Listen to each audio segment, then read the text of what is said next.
Mon épouse est partie très très vite. Ça, en 6 mois, on peut dire que ça a été... Alors ça a été quand même un peu violent pour moi. Mais alors, divorcer tout d'un coup, ça serait épouvantable et il ne faut pas communier parce qu'on est puni, quoi.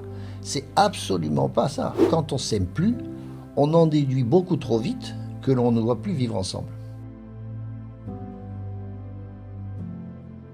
Bonjour à tous et bienvenue sur Amen Média. On a la joie aujourd'hui d'accueillir le père Michel Martin-Prével. Bonjour mon père. Bonjour, bonjour. Merci beaucoup d'avoir accepté cet entretien. Vous êtes prêtre de la communauté des Béatitudes Oui, depuis maintenant 2009. oui. Mais avant d'être prêtre, vous avez aussi été marié pendant de nombreuses années. 32 Pendant ans. 32 ans. Oui. Aujourd'hui, vous êtes spécialisé, si on peut dire, sur les questions de couple. Vous accompagnez les couples en difficulté, les personnes divorcées aussi. On va aborder tous ces sujets dans cette vidéo. Est-ce que l'idée d'être prêtre était passée dans votre esprit avant même de vous marier à l'origine? Oui, tout à fait. Ça arrive d'ailleurs à pas mal de garçons, hein. Moi, c'est quand même assez tôt, puisque quand j'avais 6 ans, je me préparais à ce moment-là à la première communion, et j'ai été préparé par une femme remarquable qui m'a énormément, très bien enseigné l'Eucharistie. On faisait, là où on était, elle faisait l'Eucharistie, les objets, on avait tout ça, alors une explication lumineuse, ça m'a énormément saisi. Et donc j'ai fait une première communion qui, je crois, a été marquée par une grâce certainement un peu mystique, un peu forte. Parce que ça, ma première communion, je m'en suis rappelé toute ma vie et encore maintenant. Et c'est dans cette grâce-là que j'ai eu comme une espèce de petite certitude intérieure que Jésus, je voulais absolument rester son ami pour la vie entière et que je voulais absolument lui donner ma vie. Et bien sûr que j'avais pensé déjà, là, tout jeune, à 6 ans et demi, à bien sûr être prêtre. Voilà, ça tout à fait, ça m'a été semé là. Alors bien sûr, ça a été une espèce de semaille. Et puis après, adolescent, avec le scoutisme, je me suis beaucoup plus donné à différentes choses, m'occuper des pauvres, etc. Donc je pensais un peu moins à cela. Puis c'est revenu très fort de nouveau vers 16-17 ans, parce que j'ai fréquenté des dominicains à Toulouse, un grand couvent de dominicains. Et là, de nouveau, j'allais souvent y faire des séjours, des petites retraites, j'étais accompagné par un dominicain, et c'est là que j'ai eu aussi cet appel de nouveau, alors pour le coup, être dominicain. Donc ça m'a un petit peu traversé pendant une bonne année, une année et demie. Mes études avançant, j'ai passé des concours pour aller dans les grandes écoles, et je suis parti à Paris, et c'est là que tout est un petit peu, c'est complètement à dégringoler, voilà. Et puis ces 3 années que j'ai passé étudiant à Paris, je faisais l'école centrale, et donc là, j'ai laissé tomber, parce que j'ai même laissé tomber la messe, j'allais plus à la messe. Je pouvais plus dire que j'étais plus chrétien, mais vraiment, j'avais complètement pris le large avec tout ce qui était la foi. Et donc, j'ai vécu ma traversée du désert, là, ce qui fait que tout ça s'est envolé, quoi. Alors, c'est après que j'ai rencontré une jeune fille à Toulouse, à mon origine, et avec cette jeune fille, on a commencé à cheminer, et désirant se fiancer et se marier, on est allé faire une retraite à Châteauneuf-de-Galore. Dans cette retraite que l'on a fait comme fiancés, parce qu'on était quand même des catholiques un peu bien, quoi. Il fallait Ouais. faire une retraite avant de se marier, Oui, voilà. vous l'avez fait pas forcément par. Et puis dans cette période de fiançailles, on avait bien sûr beaucoup parlé déjà de religion, etc. Ça commençait à travailler. Et là, c'est dans ce foyer, en faisant cette retraite, que ma future épouse et moi-même, elle s'appelait Anne, on a été carrément, on a pris des baffes, quoi. Là, on a complètement pris des baffes. Le Seigneur nous a complètement mis par terre. Et on peut dire que là, j'ai fait une vraie conversion. On peut appeler ça la deuxième conversion. Et à partir de là, évidemment, il y a toute une autre trajectoire qui s'est faite pour nous et qui a commencé effectivement avec notre sacrement du mariage. Voilà. C'est dans cette vocation, ce projet, que le Seigneur est venu se réinsérer pour que nous soyons dans ce projet du mariage parfaitement unis avec lui. Et c'est là, de fait, que j'ai passé 32 ans de vie chrétienne très, très poussée et très engagée. Donc avec votre femme, vous avez vécu 32 ans ensemble. Oui. Vous avez donc partagé la foi, partagé des engagements. Vous avez aussi eu des enfants. Oui, alors on a eu 2 enfants. Avant de rentrer en communauté, on en avait déjà eu 2. On a passé 10 ans dans la vie du mariage avant d'être en communauté.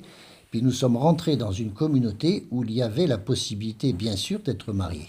Donc on est rentré à ce moment-là comme mariés avec 2 enfants.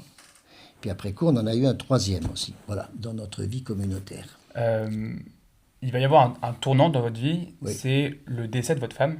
Oui. À quel moment ça intervient? Est-ce que vous pouvez nous parler de cet épisode? Alors en 2003, Nous étions responsables d'une maison de la communauté au Sable d'Olonne et mon épouse avait déjà eu un petit cancer au fond de l'œil qu'on avait très bien soigné avec la protonthérapie.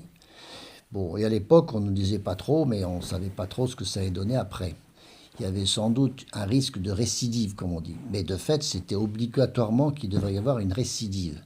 Parce que c'était un mélanome, un cancer très dangereux, et qui a donc migré dans le foie. Et c'est comme ça que ce cancer du foie est reparti très fort. Et elle est donc partie en 6 mois. Voilà. À ce moment-là, nos enfants, les deux étaient déjà dans la vie active. Il y en avait une fille qui était dans la communauté Saint-Jean et on avait un garçon qui était déjà dans la vie active. Il commençait à travailler. Et le dernier allait passer son bac. Voilà. Donc mon épouse est partie très très vite. Ça, en 6 mois, on peut dire que ça a été... Alors ça a été quand même un peu violent pour moi parce que c'était pas du tout dans nos plans. Vous savez, c'est un peu la grosse épreuve de ma vie où j'ai passé après 2 bonnes années de deuil qui ont été très difficiles. Voilà. Et dans ce deuil, est-ce que la foi a été remise en question? Est-ce que c'est quelque chose qui vous a épaulé? Alors, pas du tout, au contraire, parce que j'ai beaucoup vécu ce deuil avec le Seigneur. C'est le moment où il faut qu'il se passe ce travail intérieur qui est très très douloureux, mais qui m'a fait beaucoup avancer. Je peux dire même que j'ai vécu une expérience toujours assez forte avec le Christ. On m'a déchargé de cette maison dont j'étais responsable et je suis parti à Toulouse pour vivre mon deuil, me mettre devant le Saint-Sacrement. J'ai fait un peu d'études, j'ai appris, je me suis mis au grec, etc. J'ai fait un peu de philo. Et tout ça pour me permettre aussi de me préparer à un discernement. Donc vous me voyez venir. J'étais dans le mariage et je me suis posé la question, qu'est-ce qui va se passer après? J'avais la chance d'être dans une communauté où il y avait justement toutes ces vocations possibles. Et donc j'ai pensé, je m'étais préparé au diaconat permanent aussi. Et on a suspendu l'ordination à cause de la maladie et du décès de mon épouse. Donc le diaconat permanent, ça pouvait rester encore une solution. Et puis j'ai pensé, est-ce que je me remarie? Est-ce que je reste comme ça? Est-ce que je prends l'habit et je vis plutôt dans la vie religieuse? Voilà, j'ai pensé un peu à tout ça. Et en discernant, me faisant aider, un peu, il y a plusieurs portes qui se sont fermées. Et celle qui restait ouverte, c'était le sacerdoce. Parce que bien sûr, j'ai pensé à ce premier coup d'œil que m'avait fait le Seigneur quand j'avais 6 ans. C'est là qu'on voit que le Seigneur, quand même, il sait où on va. Et c'est pour ça que c'est bien de lui faire confiance. Donc c'était beau ce discernement, parce que ça m'a énormément, finalement, rapproché du Seigneur. Et puis voilà, j'étais assez paisible là-dessus. Je me préparais à être tout ce qu'on pouvait être, n'importe quoi. Voilà. Et finalement, j'étais très heureux après de pouvoir me préparer au sacerdoce en faisant 3 années de théologie et puis l'année diaconale. Voilà. Quand on parle de la vocation, quand on réfléchit à sa vocation, on pense souvent à une chose à laquelle le Christ nous a appelés. Comment on réfléchit à ça beaucoup plus tard dans la vie, à 57 ans? Oui. Comment on arrive à se dire, bah voilà, j'ai une première vocation, et maintenant je dois refaire ce choix, parce qu'on peut se dire, finalement vous aviez choisi le mariage, donc ce qui s'imposait à vous, c'était peut-être de vous remarier ou de rester comme ça. Comment on rechoisit? Ben, c'est parce que, en fait, on ne choisit pas. Il y a une cohérence, il y a une sorte de fil rouge. Et moi, pour moi, j'ai un fil rouge dans ma vie. C'est que depuis l'âge de 6 ans, je peux dire que j'ai toujours voulu faire la volonté de Dieu, c'est répondre à cet amour de Dieu que j'ai toujours senti très fort. Et c'est une sorte d'évidence pour moi que ça devait l'être, quel que soit ce que j'avais à vivre. C'est pour ça que ce n'est pas une vocation puis une autre, c'est plutôt dans une continuité que moi je suis passé tout à fait de façon continue du mariage au sacerdoce. Alors, votre femme n'est plus là pour réagir à cette décision. Oui. Vos enfants, eux, le sont, ils ont vécu Oui. ce passage de la vie de père à la vie de prêtre. Voilà. Comment eux ont réagi et comment vous avez réussi à faire ce changement auprès d'eux? Bien sûr qu'eux-mêmes, ils ont vécu dans la communauté. Je veux dire que mes enfants avaient la foi. Et même, ils ont une foi dans l'adolescence qui était particulièrement bien établie, se sont bien ancrés dans la foi. Ils ont vécu des très belles rencontres avec le Christ eux-mêmes. Quand je leur ai parlé de cette vocation possible, ça les a pas du tout étonnés. J'étais quand même en communauté depuis 25 ans, quelque chose comme ça. Une vie de communauté, chez nous, ça veut dire des offices tous les jours, la messe tous les jours, c'est l'adoration du Saint-Sacrement, c'est quand même un don de soi qui va suffisamment loin pour que mes enfants ne soient pas étonnés que ça puisse déboucher maintenant sur le sacerdoce. Voilà. Ceci étant, on ne leur a pas demandé leur autorisation pour m'ordonner, bien sûr, mais on leur a demandé leur avis. Et donc, avant que je sois ordonné, ils ont fait une petite lettre chacun en disant qu'ils trouvaient très bien, ils comprenaient très bien la volonté de Dieu pour moi là-dessus, et qu'ils y étaient participants, et qu'ils donnaient un peu leur père à l'Église, sous la réserve quand même qu'on continue à se voir et qu'on ait une vie de famille. Parce que c'est ça aussi l'enjeu. Je suis à la fois prêtre, mais en même temps, je suis toujours un père, et je suis aussi maintenant un grand-père, et donc j'ai aussi une vie de famille. Voilà. Est-ce que ce parcours, ça a changé votre regard sur le célibat des prêtres? Je ne sais pas, parce que vous avez forcément un regard un petit peu différent. Vous avez connu, comme Oui. très peu de prêtres finalement, la vie Oui. la vie de couple. Oui. Est-ce que ça vous a donné une compréhension meilleure, ou est-ce que justement vous pensez que l'Église, je sais pas, se trompe? Enfin, quel regard vous portez sur le célibat? Alors, par rapport au célibat, justement, alors, je ne suis pas tout à fait un célibataire parce que je suis un veuf, donc c'est pas tout à fait pareil. Mais bien sûr que maintenant, je vis cette exclusivité d'avoir une relation avec le Christ qui ne passe pas par quelqu'un d'autre, comme on le fait dans le mariage. Mais en réalité, je suis toujours habité, c'est ça qui a été pour moi un peu particulier, je suis habité par ce qu'est la relation, comme on dit, sponsale. C'est-à-dire le fait de vivre avec un autre que soi. C'est ça qu'on vit dans le mariage. Et j'en ai tiré beaucoup d'enseignements pour ce que je revis maintenant avec l'Église ou ce que je vis avec le Christ. Voilà aussi une expérience qui m'a peut-être grandi, c'est avoir été père selon la chair, si vous voulez, avoir des enfants. Ça m'a aidé à être père spirituel, parce que c'est pas la même chose, et pourtant, psychologiquement, je me situe beaucoup dans une qualité de père, parce que je le suis père depuis maintenant fort longtemps, puisque mon fils est né à 52 ans, vous voyez. Donc cette paternité-là, elle est liée, et c'est pour ça que j'en ai retenu une certaine expérience, de fait. Votre parcours, il vous a poussé, parce que vous accompagnez donc des couples, des familles, enfin, est-ce que c'est par ce parcours que cette vocation au sein de l'Église, au sein du sacerdoce, s'est dessinée?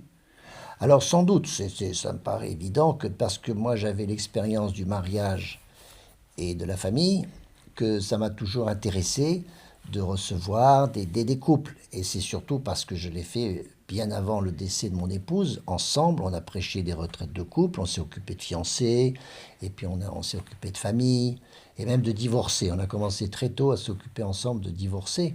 Donc ça nous portait forcément sur cet apostolat quand j'étais marié. Ce qui veut dire que veuf et ensuite ordonné prêtre, eh bien c'est sûr que j'avais de l'expérience sur ce terrain-là. C'est pour ça que ça m'a paru évident que je continuais plus que jamais. Voilà. Hmm. Aujourd'hui, on voit de plus en plus de familles fracturées, on a de plus en plus de divorces. Je crois que Oui. les chiffres sont assez impressionnants. Oui. Comment vous expliquez tout ça? Alors, sur le fond des choses, c'est parce que notre monde a beaucoup changé sur 40, 50 ans. C'est surtout ça qui explique qu'il y a beaucoup de chiffres qui bougent beaucoup dans notre société. Notre démographie a beaucoup changé. Il y a, je pense, l'aspect éducatif qui a beaucoup changé. Et aussi, en creusant encore plus, c'est parce qu'on a perdu beaucoup de repères qui sont des repères qui sous-tendent à la fois la vie de famille, mais aussi le mariage, et qui s'appellent pour nous chrétiens ce qui nous est venu de la révélation. Et donc c'est parce que Dieu nous a donné le mode d'emploi du mariage et que beaucoup de gens vivent sans Dieu qu'ils ont en même temps, à mon avis, perdu un peu le mode d'emploi. Voilà. Donc l'homme est un peu comme coupé de cette racine importante. On dit que quand on perd Dieu, on perd aussi la relation aux autres parce que c'est lié. Donc c'est parce que notre monde n'est plus croyant que de fait, on a perdu ce qui a fait cette civilisation chrétienne et qui a construit le mariage chrétien, qui est, vous savez bien, qui n'est pas la même chose dans la sphère musulmane ou chez les bouddhistes ou dans d'autres périodes de l'histoire. Le mariage, c'est l'autre d'abord. C'est aimer, c'est vouloir le bien de l'autre. C'est pas le mien. Alors ça, c'est une notion qui, on voit bien, qui est un peu comme, qui s'est affadie, très certainement. C'est pour ça qu'on est moins fidèle et qu'on ne comprend pas quand il y a des conflits, comment on peut résoudre ces conflits qui, pour moi, ne peuvent se résoudre très souvent que par un très bon dialogue de profondeur et puis surtout du pardon.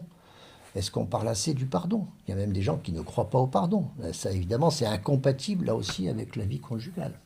Voilà. Il y a aussi des mariages chrétiens qui ne se passent pas bien. Comment on peut expliquer ça? Parce que le mariage, c'est quand même un top, quoi. Quelque chose qu'il faut, on fait ce qu'on peut, bien sûr, on n'est jamais à la perfection, parce que je ne crois pas à la perfection.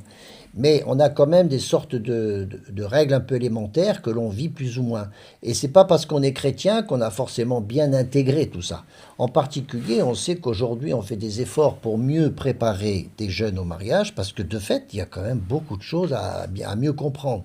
De même qu'on se prépare très très bien pour être prêtre, on se prépare très très bien pour être religieux, mais pour se marier, on se prépare avec 3 soirées, quoi. Ça veut dire que chacun se débrouille comme il peut, et on voit bien que ça fait des dégâts.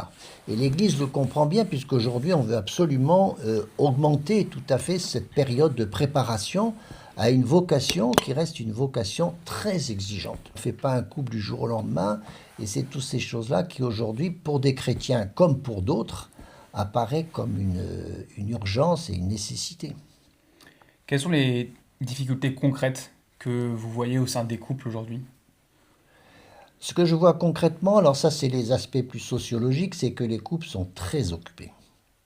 D'abord le travail de la femme qui a changé peut-être dans le sens où quand dans une famille les deux travaillent, il y a plus grand monde à la maison, c'est moins qu'on puisse dire, et de fait il y a toute la vie familiale qui est souvent beaucoup trop portée d'ailleurs par les épouses, qui continue dans une certaine égalité. C'est plus difficile pour les mères que pour les pères, alors que pour les époux, ça s'est quand même équilibré. On peut dire qu'il y a une sorte d'égalité maintenant entre les époux. Mais il y a du travail à assumer qui est quand même assez lourd aujourd'hui, parce que les deux sont dans le travail. Et donc là, il y a des décisions à prendre, et quand la famille doit trinquer ou le couple doit trinquer, c'est parce qu'il y a des équilibres qui se font plus très bien entre l'activité professionnelle, la vie de famille, les relations avec les amis, les loisirs, et puis après ça, on pense quelquefois en 5e ou 6e place, on dit et le couple. Voilà. Et le couple, on n'en fait absolument pas assez.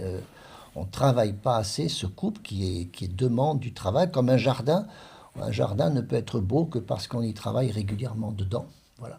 Et ça, eh bien, c'est trop le parent pauvre. Le couple, c'est parent pauvre dans une petite famille par rapport à tout ce qu'on fait d'autre. Alors ça, pour moi, c'est très très courant que des couples vivent des difficultés parce qu'il est urgent qu'ils s'arrêtent et qu'ils reprennent certaines choses à la base, qu'ils se pardonnent, qu'ils redéfinissent les choses. Parce qu'un couple, ça change, ça évolue, et ça ne peut pas rester calé sur ce qu'on a d'abord organisé quand on était jeune. Il y a constamment des nouveautés, le couple bouge, chacun bouge, et il faut suivre ça pour s'ajuster. Et comme une entreprise qui est en croissance, on fait aussi régulièrement des bilans, on fait des audits, etc. Ben dans un couple, c'est de cet ordre-là, il faut s'arrêter, il faut se parler. Il faut se parler très régulièrement dans un couple. C'est comme ça qu'un couple dure. Il faut se pardonner de temps en temps. Et puis, il ne faut pas oublier la tendresse, il ne faut pas oublier tous ces petits gestes qui font la connivence, qui font que on est heureux de vivre ensemble et non pas dans la méfiance. Et voilà, c'est toutes ces choses-là qui sont des choses très concrètes et qui sont mal vécues aujourd'hui. Voilà. C'est quoi la recette pour avoir une vie de famille heureuse? Alors la recette, voilà, on aime bien ça aujourd'hui. Hein. Dans tous les livres qu'on trouve dans les gares, on trouve les 7 points, hein, les 10 commandements, etc. Bon, on peut dire les choses comme ça parce que c'est vrai que ça permet de dire de façon un petit peu claire, ça s'appelle les vertus, quoi. Quelles sont les vertus qu'il faut vivre hein, pour que ça fonctionne? Et ben, les vertus, je dirais, elles sont toutes là, elles sont à disposition de tout le monde. Mais je ne pense pas qu'il y ait des trucs. Mais c'est vrai qu'il faut constamment revenir, remettre ça en chantier, à redonner les raisons de s'aimer. Voilà. Et quand je dis raison, vous voyez, j'insiste sur la raison parce que l'amour doit s'unir à la raison. C'est je t'aime et en même temps j'en cherche les raisons. Et c'est parce que j'ai des raisons de t'aimer que je vais t'aimer encore plus. Et pourtant, c'est pas le même registre, bien sûr. Là, il y a la tête et le cœur, mais c'est refaire cette unité entre la tête et le cœur.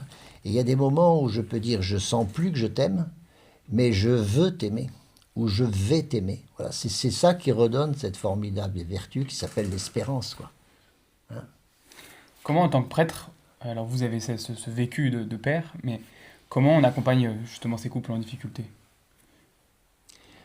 Eh bien, le parcours Toby et Sarah, c'est tout un travail que l'on fait. Chacun se remet devant le regard du Seigneur. Il se remet devant son histoire, ce qui s'est passé, ce pourquoi, les choses qui ont fait que l'on a été amoureux, qu'est-ce qui s'est passé. Donc, on refait cette lecture à la fois de sa propre vie. On est capable aussi de porter un regard sur la vie de l'autre et on le lui dit. Et en même temps, on a aussi un regard sur son propre couple. Donc c'est ce qu'on appelle l'anamnèse, c'est ce qu'on fait dans ce travail de guérison intérieure. On a besoin de relire parce que le temps passant, on voit les choses autrement. Et c'est très guérissant de se redire ce qu'on a vécu, les intentions que nous avions. C'est très guérissant de se redire des émotions que l'on a vécues. Dans ces émotions, il y a de tout. Il y a des choses difficiles, il y a de la colère, il y a beaucoup de choses, il y a de la tristesse. C'est très important de remettre tout ça sur une table et de remettre le collier de perles qui a été un peu cassé, de remettre tout doucement les perles les unes à côté des autres. Et c'est comme ça qu'on refaçonne son couple, on le restaure. Voilà, c'est un beau mot, restaurer son couple. Mais il faut être conscient qu'un couple, ça s'abîme si on le laisse, si on ne fait rien, il s'abîme, voilà. C'est un jardin que l'on laisse en vrac comme ça et tout pousse n'importe comment. Il ne faut pas s'étonner qu'à un moment donné, il y a un roncier qui a pris toute sa place. Voilà. Donc c'est du travail quotidien, hein. C'est pas à faire en une fois ou deux, il faut y veiller au quotidien. On va parler rapidement du cas des divorcés. Je sais que c'est quelque chose qui fait beaucoup parler au sein de l'Église. C'est aussi des cas pas évidents à accompagner, je suppose, pour des prêtres. Voilà, quand on s'est marié donc dans l'Église catholique, on ne peut pas divorcer. Enfin, une fois qu'on divorce, on ne peut plus communier. On est coupé du sacrement. Attention, là je reprends tout de suite parce qu'on pense beaucoup trop que parce qu'on a divorcé, on n'a plus le droit de communier. Ça veut dire que c'est très très très vilain de divorcer, c'est un péché épouvantable, alors qu'il y en a d'autres qui sont bien pires. Hein. Mais alors divorcer, tout d'un coup, ça serait épouvantable et il ne faut pas communier parce qu'on est puni, quoi. C'est absolument pas ça. Non, quand on est divorcé et qu'on a eu quelquefois, et c'est quelquefois nécessaire d'ailleurs, hein, à se séparer d'un conjoint parce que le mariage n'est plus vécu, il n'a plus du tout son sens, être divorcé, séparé de l'autre, ça ne nous sépare pas de l'Eucharistie, pas du tout. Parce que étant séparés, on reste toujours unis, comme on dit, devant Dieu. On est toujours dans cette grâce de ce sacrement qui est toujours là, ce sacrement, il est indissoluble. C'est très différent quand on va se remarier, quand on va vivre une deuxième union. Parce que là, on est en contradiction avec cette promesse que l'on a faite, qui était une promesse non pas d'éternité, mais de permanence. Et quand on est dans cette distorsion, on ne peut plus communier parce que ça n'a plus de sens d'aller communier à ce qui représentait ma première union. Donc c'est parce qu'il y a une incohérence. C'est pour la raison que l'Eucharistie ne peut pas être compatible avec le fait que je vis maintenant avec une deuxième femme. Mais ce n'est pas pour des raisons morales. Ce n'est pas d'abord parce que j'ai fait une grande faute. Ce n'est pas ça. Voilà. Donc je précise ça parce que c'est très important. Ce n'est pas la question principale d'abord des divorcés remariés, comme on dit. Ils en souffrent beaucoup. Mais c'est surtout qu'ils ont vécu deux fois un engagement. Et c'est ce deuxième engagement qui devient incompatible avec le premier. Voilà. Est-ce qu'il y a un verset, une parole du Christ, une parole de la Bible qui vous aide particulièrement à accompagner les personnes divorcées? Moi, je cite très souvent le psaume 84, « Amour et vérité se rencontrent ». Parce que notre société a énormément mis l'accent, puis l'Église aussi, sur l'amour, comme justification d'avoir à vivre ensemble. Et aujourd'hui, on ne se marie pas si on ne s'aime pas. C'est incompatible, c'est incompréhensible que l'on puisse se marier sans s'aimer. Mais le revers de la médaille, c'est que quand on ne s'aime plus, on en déduit beaucoup trop vite que l'on ne doit plus vivre ensemble. Et c'est ce raccourci lamentable et très destructeur qui fait que beaucoup de gens divorcent parce qu'ils jugent tout à l'aune de l'amour.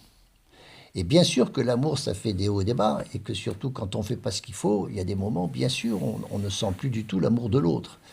Mais c'est parce que l'amour a construit autre chose dans un couple. Et ça s'appelle l'attachement, ça s'appelle l'engagement, ça s'appelle l'espérance, ça s'appelle la patience, ça s'appelle toutes ces valeurs qui ne sont pas uniquement qui ne tiennent pas à une question d'émotion, de sentiment, etc. C'est parce que ça repose sur beaucoup d'autres choses, et en particulier sur cette notion de vérité. Amour et vérité se rencontrent c'est parce que nous sommes mariés en vérité, c'est-à-dire en se connaissant, mais aussi en vérité parce que nous attendons de l'extérieur que ce qui peut nous atteindre, nous pouvons en devenir des vainqueurs en étant ensemble contre le même ennemi, plutôt que de se mettre à être l'ennemi l'un de l'autre. Vous voyez, ce retournement qui fait qu'on se rend compte qu'on est attaqué, on ne s'aime plus, on aurait même envie de se séparer, ça peut nous traverser l'esprit, mais ça, c'est une attaque. C'est pas simplement un petit raisonnement qui me paraît très logique, pas du tout. Et donc c'est parce qu'on est attaqué sur son amour, parce que c'est trop beau l'amour. Et l'amour est trop beau parce qu'il est divin. Il n'est pas du tout un sentiment humain. Et de ce point de vue, il est très très loin de l'affectivité, parce qu'il acquiert une valeur qui s'appuie sur de la volonté, qui s'appuie sur une vérité qui est au-delà de moi, et que je cherche à atteindre. Le mariage, ça a une vocation, c'est imiter l'amour de Dieu. Imiter l'amour de Dieu, c'est ça la vocation du mariage. C'est pas se satisfaire entre nous de sentiments bien gentils qui nous font du bien. Voilà. Est-ce qu'il y a une grande joie ou un souvenir, un beau souvenir que vous aimeriez nous partager de tous ces accompagnements de couple? Ah, moi, je suis toujours très, très ému de voir des couples qui se réconcilient, des couples qui se demandent pardon, des couples qui, tout d'un coup, alors que tout a été très brisé, qu'ils ne se touchent plus, ils ne se donnent plus la main, etc., parce qu'ils ont fait un peu ce temps de s'asseoir, de voir l'autre autrement. Et ça, bien sûr, ça demande un certain travail. Mais quand c'est fait, ça, on voit que les cœurs se sont guéris, il y a quelque chose qui s'est ouvert. Et c'est là que je me dis que c'est Dieu qui donne cette grâce de la réconciliation. Des couples se réconcilient beaucoup plus souvent qu'on ne le croit, surtout quand on peut les y aider. Et là, ce qui est beau, c'est de voir que tout se refait, c'est-à-dire non seulement on se demande pardon, mais on redécouvre l'autre avec cette puissance qui s'appelle l'amour, qui est une énergie divine, parce que seul Dieu est amour, il nous a communiqué cette énergie-là. Et puis on voit en même temps la tendresse qui renaît, le regard change, et voilà, c'est la personne qui est transformée. Et ça, c'est magnifique. Moi, c'est ce que j'ai vu de plus beau. Des couples où tout d'un coup, je voyais le visage de l'épouse complètement refait. Mais le visage lui-même est refait. C'est impressionnant. Et à l'inverse, est-ce que vous avez eu des moments où vous êtes senti un peu impuissant, des moments de grande peine? Ah oui, alors ça, c'est les peines de beaucoup de pasteurs, où c'est la patte humaine, elle est quelquefois lourde, quoi. Et quand on croit que l'homme est sans péché, qu'il est innocent, c'est tout à fait faux. On voit bien qu'on est dans ce drame que souligne saint Paul. Vous savez, je ne fais pas le bien que je devrais faire et je fais le mal que je ne veux pas faire. Voilà ce mystère d'iniquité. Et ça, on le voit bien sûr dans les relations, et particulièrement la relation conjugale. Combien de fois on va au-delà de ce qu'on veut faire, on se met en colère, et puis on se dit après tout, mais pourquoi je me suis mis en colère? Et bien sûr qu'on fait beaucoup trop souvent ce qui est contraire à notre vocation. Et voilà. Et donc on est sur un chemin, mais sur le chemin, il y a quand même des pierres qui nous font chuter, et c'est comme ça. C'est pas l'autoroute complètement, ça, c'est pas ça. Voilà.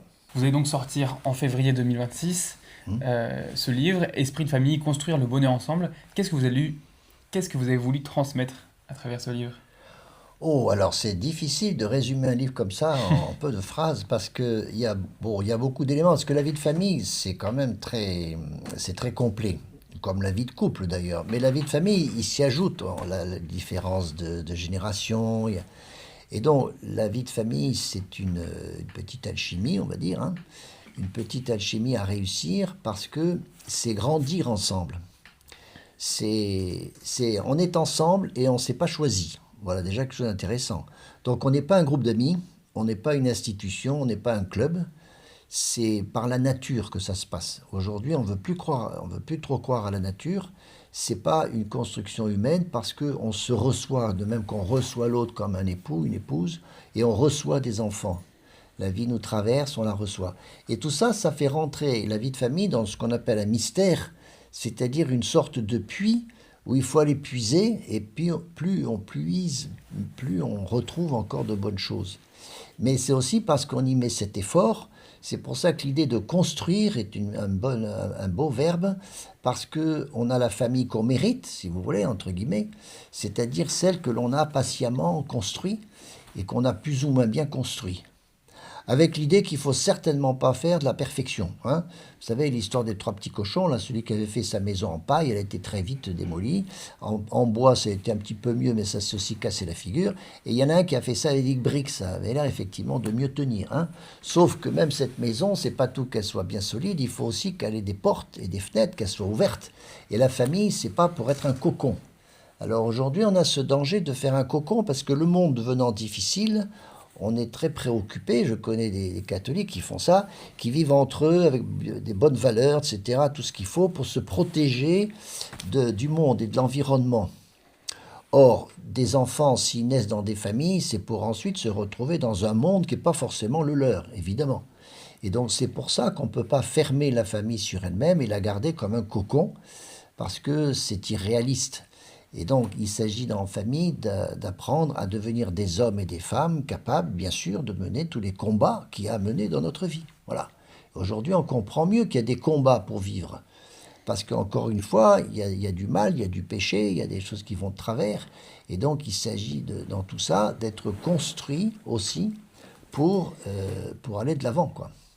Alors c'est merveilleux ça, dans une famille, de faire ça ensemble, parce que les parents apprennent beaucoup des enfants, et réciproquement, et les enfants, entre eux, apprennent beaucoup de choses. Ils apprennent tout simplement à vivre en société. Parce que la famille, c'est une sorte de petite société en réduction. C'est une école d'humanisation, et c'est aussi une école chrétienne, parce qu'une famille chrétienne, ce qui change avec une famille chrétienne, c'est que Dieu y est présent. Là où 2 ou 3 sont réunis, je suis au milieu d'eux. Et donc c'est pour ça qu'on fait la prière en famille, que l'on transmet la foi à ses enfants. Tout ça n'a absolument rien de lamentable par rapport à la liberté. Au contraire, mon enfant ne sera pas libre si je ne lui donne pas ce qui est essentiel dans ma vie. Et donc je suis, comme parent, je suis aussi un témoin. Voilà. Et vous voyez bien que moi aussi, comme grand-père chrétien, mes petits-enfants, ils savent que je suis prêtre, alors ça les marque sans doute, mais je fais très attention à être cohérent entre ce que je dis et ce que je vis. Je fais très attention, autrement dit, à être un témoin, comme le font aussi beaucoup de parents dans leur famille. En un mot, qu'est-ce qui, pour vous, fait la force d'une famille? Je dirais c'est un peu bateau que c'est la qualité de l'amour que l'on vit, hein, qui fait la force de cette famille. C'est-à-dire, encore une fois, la façon dont on est capable de se mettre au service les uns des autres. C'est pas je prends ce qu'il faut et puis le reste, j'en veux pas. C'est je suis complètement investi dans le bonheur de tous. Et donc, quand je suis un enfant, je porte très fort le bonheur de ma maman et de mon papa. Et mes parents, bien sûr, ils portent aussi très fort mon bonheur. On construit du bonheur, parce que c'est bien ça le sous-titre. Construire du bonheur ensemble. La finalité, c'est le bonheur. Comment on fait? On construit. Et c'est parce que c'est ensemble que, évidemment, ça va bien marcher. Qu'est-ce que vous aimeriez dire à cette jeunesse? Moi, le premier mot qui me vient, c'est n'ayez pas peur.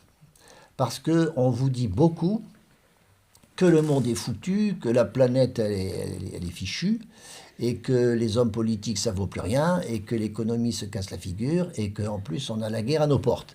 Avec tout ça, je vous comprends très bien, si vous n'avez entendu que ça, que vous soyez particulièrement pessimiste. Et que vous hésitez, bien sûr, à vous engager dans quoi que ce soit, et en particulier dans le mariage, mais même dans une profession, ou un engagement dans une association, etc. Alors, le monde n'est pas exactement comme ça. Ça, je suis persuadé qu'il y a de l'herbe qui pousse, même s'il y a des grands murs qui s'effondrent. Il y a de l'herbe qui pousse, et l'herbe qui pousse, elle ne fait pas de bruit. Voilà une phrase que j'ai depuis quelque temps dans mon cœur. L'herbe qui pousse ne fait pas de bruit. Et c'est pourtant ça qui fait les moissons de demain. Donc, regardez bien cette herbe qui pousse, et ne regardez pas les murs qui s'effondrent, parce que de toute façon, ils doivent s'effondrer.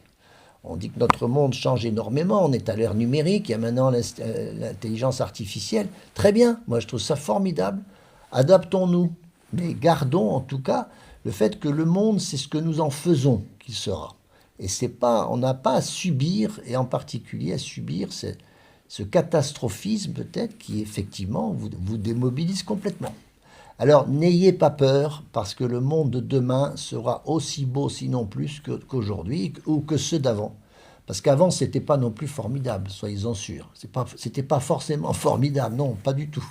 Et chaque génération a eu ses difficultés, ses erreurs et ses errements.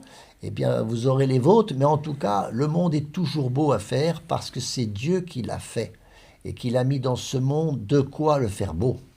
Alors, collaborons et ça ira bien. Père Martin Prével, Voilà. merci beaucoup pour ce dernier message. Merci infiniment d'avoir participé à cet entretien. C'est la fin de cette vidéo. Merci à tous de l'avoir regardée. N'hésitez pas à la partager, à la liker. On vous invite aussi à aller voir quand il sortira le livre du Père. Donc, Esprit de famille, construire le bonheur ensemble. C'est bon, j'ai enfin le titre. Voilà. Et on vous dit à très bientôt sur Amen.